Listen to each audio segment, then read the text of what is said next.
Bannayuganda mu Boston baagala Ldu Lumbuye Atebwe. Omusirikale wa Ldu Akkiriza Okutta yali munnamawulire wa UBC Robert Kagolo. So ng'ate omukulembeze w'eggwanga awadde abaawangulira Uganda emidaali Kapyata ng'akasiimo. Gano n'amalala g'oba olindirira nze Esther Apotebo. Bannayuganda mu Boston baagala Ldu Lumbuye Atebwe.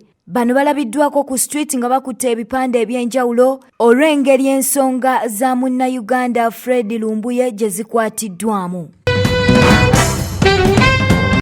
Nga tuvuddeyo omusirikale wa Ldu Akkiriza Okutta yali munnamawulire wa UBC Robert Kagolo.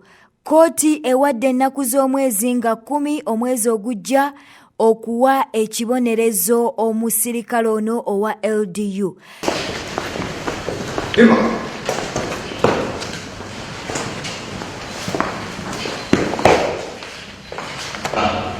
LDU omulerasi nga 2009 omwezi ogwokuna omwaka guno 2020 ogwokuna omwaka guno 2021 ng'oli mu bitundutundu ebyekasengejje mu disitulikiti y'ewa Kiso ng'olina ekigendererwa watta omunnamawulire ayitibwa Kagolo Robert ng'okozesa emmundu yo namba 5-6-10-13-97.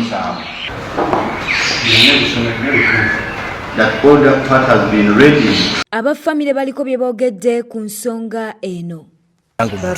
Baali batudde munda bwe twayingira geeti n'asituka najja amukuba amasasi n'oga nti alina kigendererwa atalina kigendererwa ki yena ekigendererwa ekyokutta kyali byenkola amagulu galwala tekuli bana badandabiriza nsegiragala mutamu ngeri etaliiko olwekyo nsaba omulamuzi amusala ekirumisimu obunene. Kinajjukirwa nti Kagolo yakubwa amasasi mu mwezi ogwokuna bwe yali ava okuziika muganda we eGomba.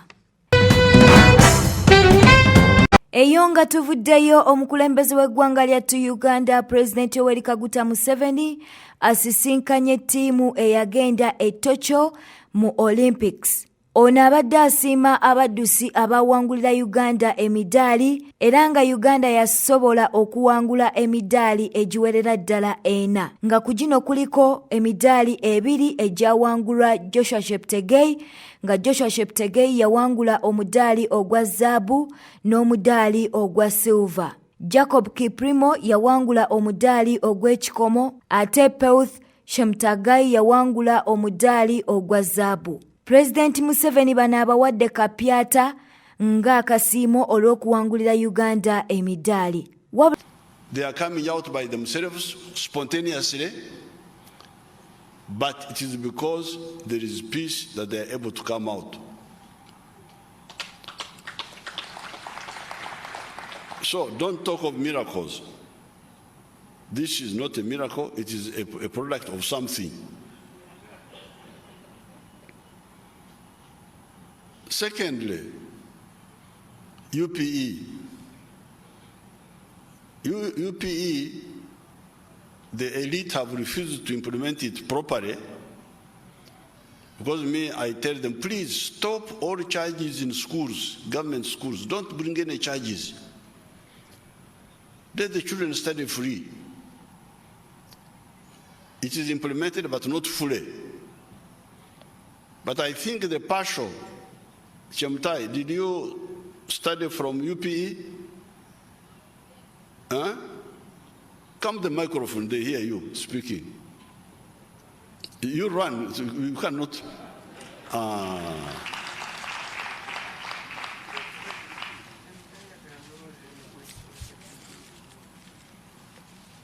Yes, sir. I studied in Cameroon Primary. Primary up to what class? Up to P7, I got secondary, senior 1, yeah. Up to senior 1? Yes. Then you dropped out of school? Yes, I started running. Okay.